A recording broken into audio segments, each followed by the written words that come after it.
नमस्कार मित्रांनो, स्वागत आहे तुमचं माझ्या यूट्यूब चॅनलमध्ये।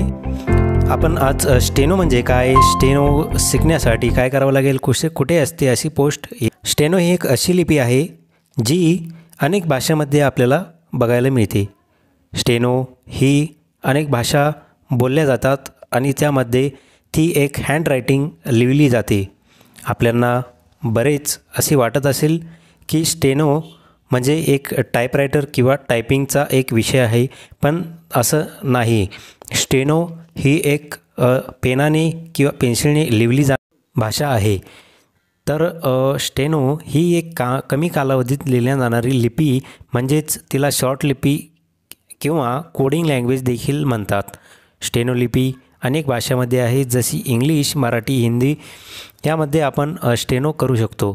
त्यासाठी आपल्याला क्वालिफिकेशन काय लागेल त्याविषयी आपण माहिती घेऊया। तर कोणताही 12वी पास झालेला किंवा ग्रॅज्युएशन झालेला विद्यार्थी यास अप्लाय करू शकतो। तर तो सायन्स किंवा आर्ट किंवा कॉमर्स का असेना, तो यासाठी फॉर्म भरू शकतो। स्टेनो करण्यासाठी एज लिमिट काय पाहिजे, व्हॅकन्सीनुसार त्याची एज लिमिट असते। स्टेनो करण्यासाठी आपल्याला अधिक तर 2.5 वर्षे किंवा 3 वर्षे लागू शकतात। पूर्ण स्टेनो शिकण्यासाठी आपल्याला तेवढा वेळ लागेल। ज्यांचे माइंडसेट किंवा इंग्लिशवर डिमांड आहे ते लवकरात लवकर स्टेनो शिकू शकतात। डिस्ट्रिक्ट कोर्टमध्ये स्टेनोग्राफर होण्यासाठी वय 18 ते 30-32 वर्ष लिमिट आहे आणि या ठिकाणी कोणतेही कॅटेगरीनुसार आरक्षण दिले जात नाही। ज्याच्यामध्ये स्टेनो करण्याची क्षमता आहे त्याला या ठिकाणी पोस्ट मिळते। कोणकोणत्या डिपार्टमेंटमध्ये जागा निघतात त्या डिपार्टमेंट आपण बघूया। SSC, railway, high court, district court, DRDO, defence, CRPF, CISF आणि असंच प्रायव्हेट सेक्टरमध्ये सुद्धा या स्टेनोच्या जागा निघत असतात। त्याची एक्झाम स्टेज काय आहे आपण बघून घेऊया। हे इंग्लिश स्टेनो करण्यासाठी याची स्पीडमध्ये पेपर घेतले जातात। पहिले 60 वर्ड पर मिनिट म्हणजे 60 शब्द आपल्याला एका मिनिटाला लिहावे लागतात। असं 10 मिनिटाचं डिक्टेशन आपल्याला दिलं जातं। ते डिक्टेशन आपण परत त्यांना इंग्लिशमध्ये ट्रान्सलेट करून दाखवायचं आणि त्यामध्येच आपली स्किल ही ठरवली जाते।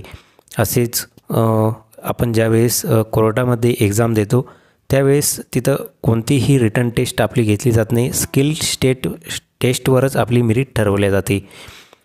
वॅकन्सीनुसार आपल्याला स्किल द्यावी लागते, म्हणजेच इंग्लिश शॉर्टहँडमध्ये 80 शब्द हे 80 वर्ड पर मिनिटने आपल्याला लिहावे लागतात आणि त्याचे ट्रान्सलेशन कम्प्युटरवर टायपिंग करून त्यांना रिटर्न द्यावे लागते।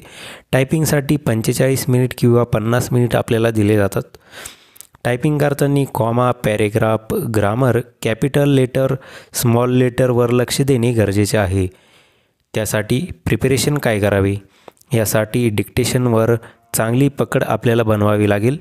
ग्रुपमध्ये प्रॅक्टिस करावी लागेल। एखादा चांगला शिक्षक बघून त्याच्याकडून आपण स्टेनो शिकू शकतो।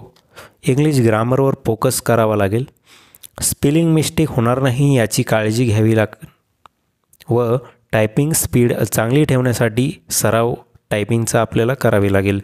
यासाठी स्टेनो शिकण्यासाठी एक बुक मिळते आपल्या मार्केटमध्ये, पिटमॅन शॉर्टहँड म्हणून हे बुक आहे, जे आपल्याला अनेक मार्केटमध्ये बुक स्टॉलमध्ये उपलब्ध। स्टेनोमध्ये कॉम्पिटिशन कमी असल्यामुळे जॉब लागण्याची शक्यता ही जास्त आहे आणि ज्यांना स्टेनो शिकायचं आहे त्यांनी चॅनलला सबस्क्राईब करा, लाईक करा। मी आपल्याला स्टेनोचे पूर्ण क्लास फ्रीमध्ये मोफतमध्ये आपल्याला शिकवण्याचा प्रयत्न करेल आणि तुम्ही सुद्धा मला सपोर्ट करा, लाईक करा, शेअर करा, सबस्क्राईब करा।